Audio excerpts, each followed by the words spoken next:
Evet, Mikail Löw'e çok teşekkür ediyoruz katkısı için. Bir sonraki sunumumuz Tijana Okić'in olacak. Tijana Okić Boşnak bir filozof, Marksist filozof. Ve bize bu sunumunda tarih ve sınıf bilinci eserinin aslında Leninist köklerine dönmeyi öneriyor Tijana. Şimdi kendisini dinliyoruz. Hello, everybody, and I would like to extend my Bosnian greetings to all my comrades in Turkey and all the comrades, hopefully, who will be there from other parts of the Balkans, I hope. And I do want to say that increasingly, one of the things that I'm increasingly interested in is the kind of common history, if we can put it that way, of all the states or countries which were formed after the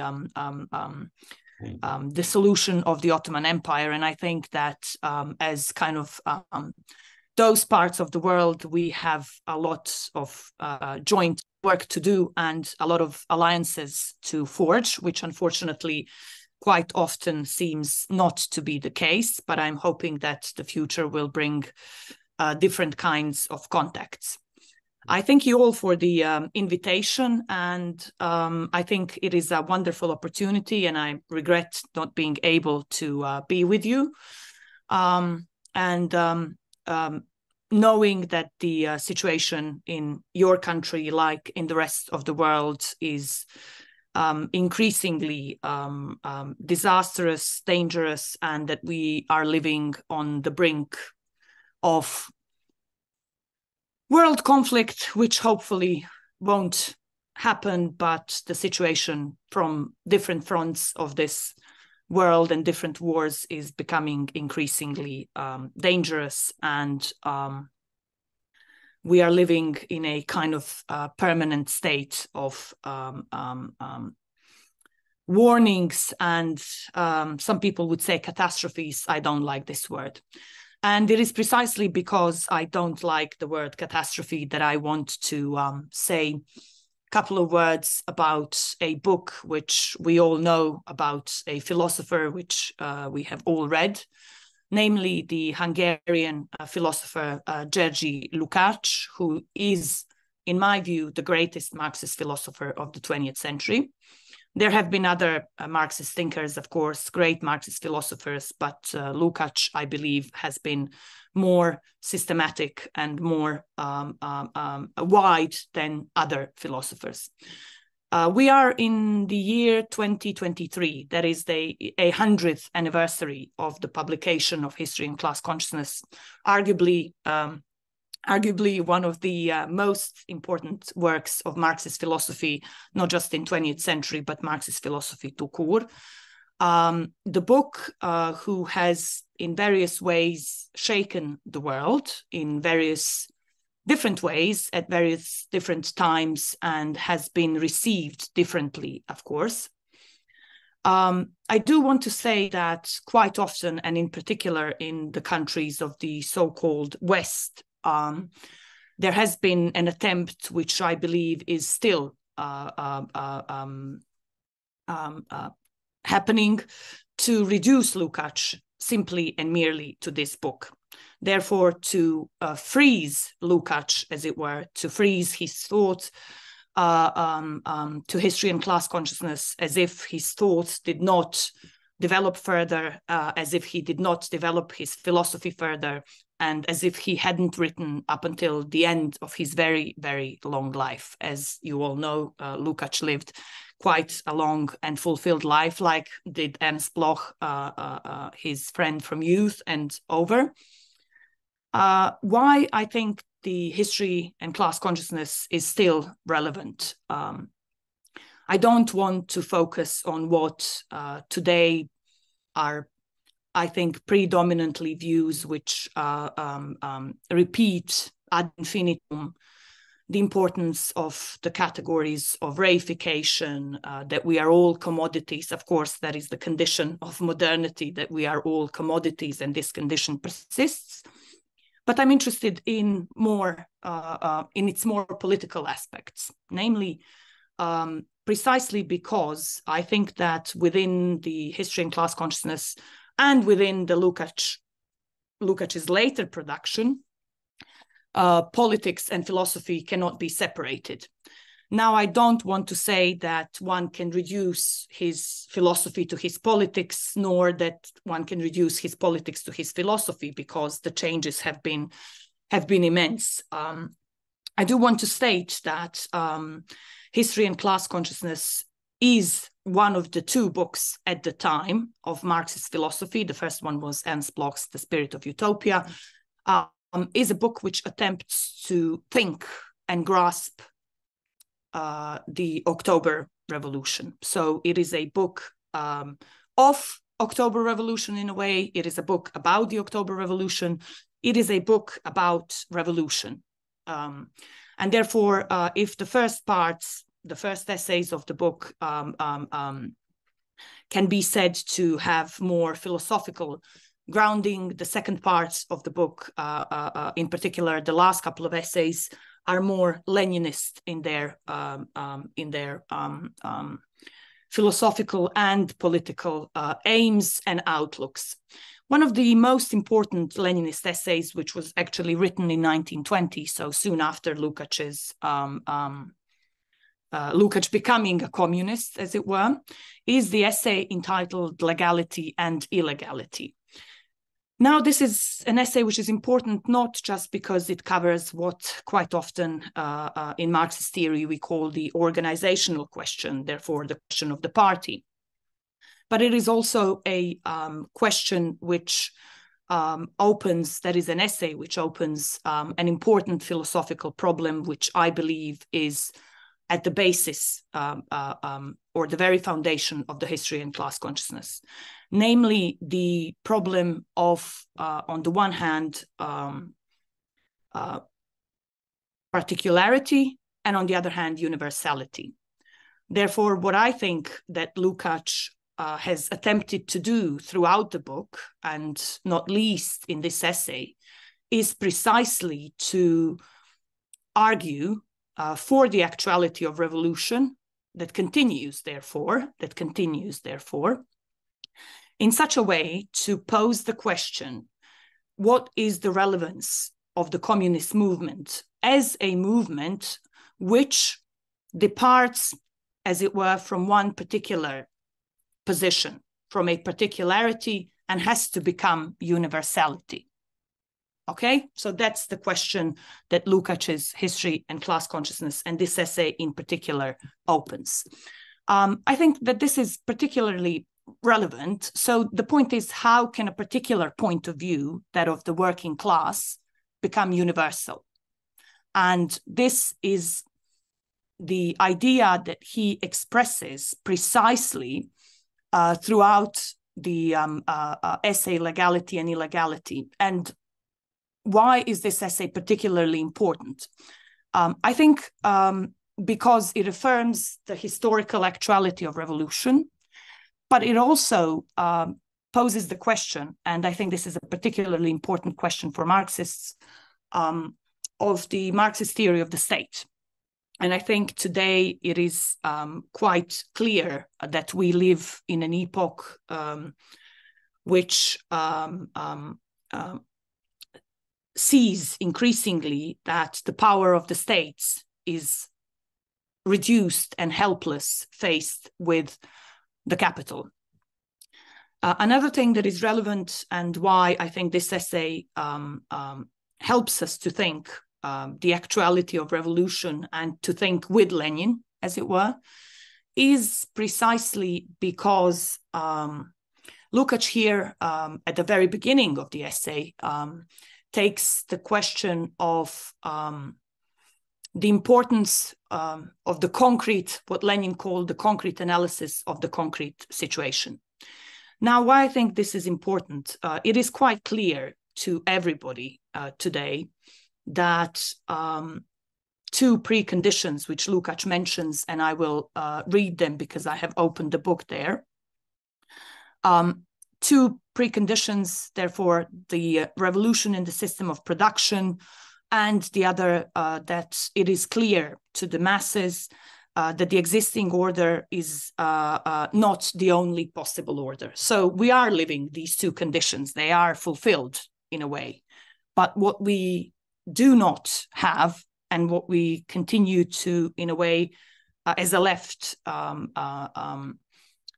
to have problems with, is precisely our own understanding of the state, and therefore of our own understanding of organizations in relation to that state. In that sense, I think the essay on legality and illegality should also be read as Lukacs's kind of own attempt to revise his previous position, for which he was criticized, that is, of refusing the parliamentary struggle. But I do not want to say that the organizational question can entirely be reduced to the parliamentary struggle. Therefore, the question is much wider, precisely because the philosophical idea which he developed in the earlier essay, that is of reification, is also relevant for the political organization, or for the generally our way of conceiving political organizations. Therefore, in a reified world, it is very difficult to conceive of a political organization which would not be affected by the reification as a relation which subtracts all relations, as it were. Therefore, I think that my initial kind of plea for the people of the Balkans, as it were, to find ways of being together, us, or share more than, for example, things that we share with Western countries, is one of the ways for political organizations to expand beyond their narrow limits, perhaps of their own nation states. Therefore, I would say that the philosophical question of universalization remains relevant.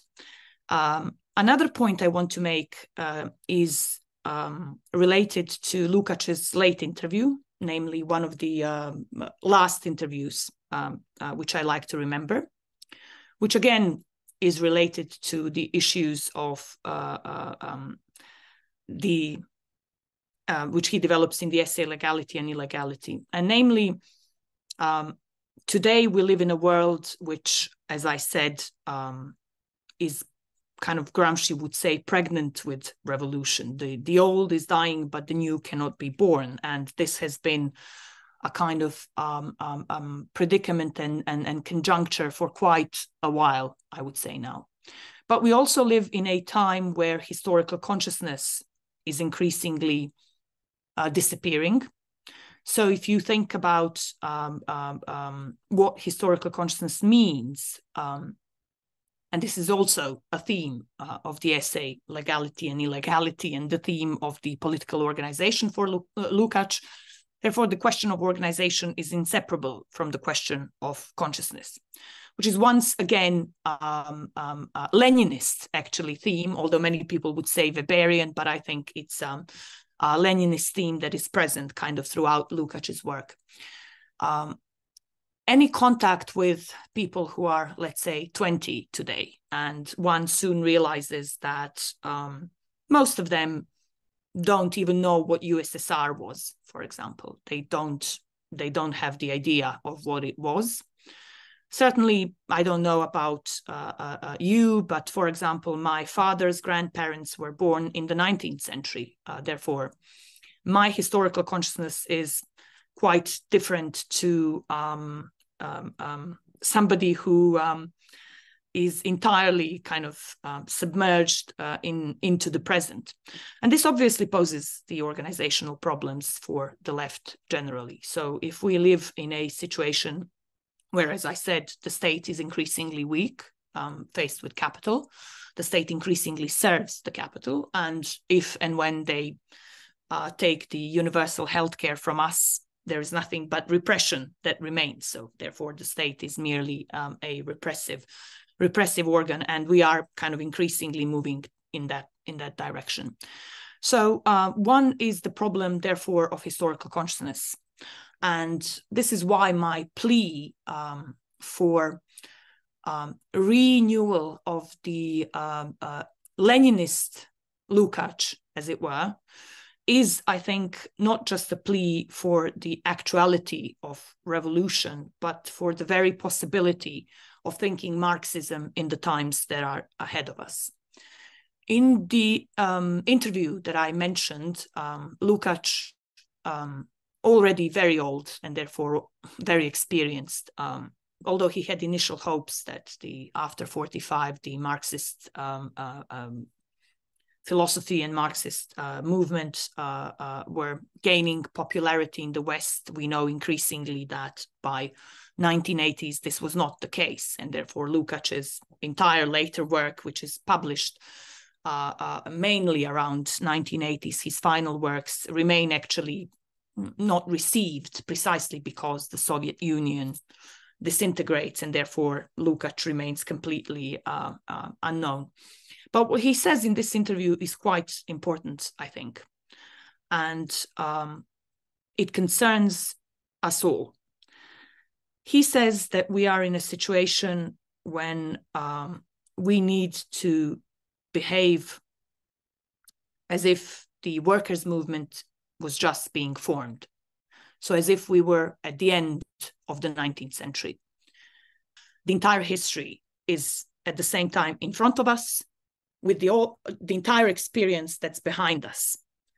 So we are at the same time in a peculiar kind of position where the history is open, the actuality of revolution is open, with the experience of the past that is behind us. And I think that more than anything else, this summarizes Lukacs' lifelong passion and his lifelong involvement in politics. And I want to finish kind of this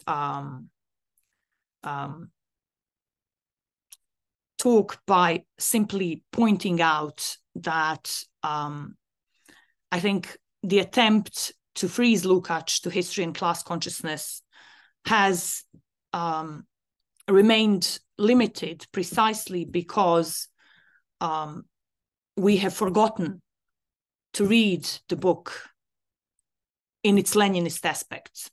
And we have counterposed the book, or that is, we have turned the book into Lukacs versus the Frankfurt School. That's been the dominant reading, as it were, of this book. And it continues to be the dominant reading of this book. And it's more openly political aspects which try to think the Russian Revolution. So it is a book of Russian Revolution, about the Russian Revolution, have been sacrificed in the name of comparing Lukacs, as it were, or trying to compare him in various aspects with the Frankfurt School. And I think that in the future, the reading that is before all of us is the reading which will resuscitate precisely the Leninist elements of this book. Thank you very much.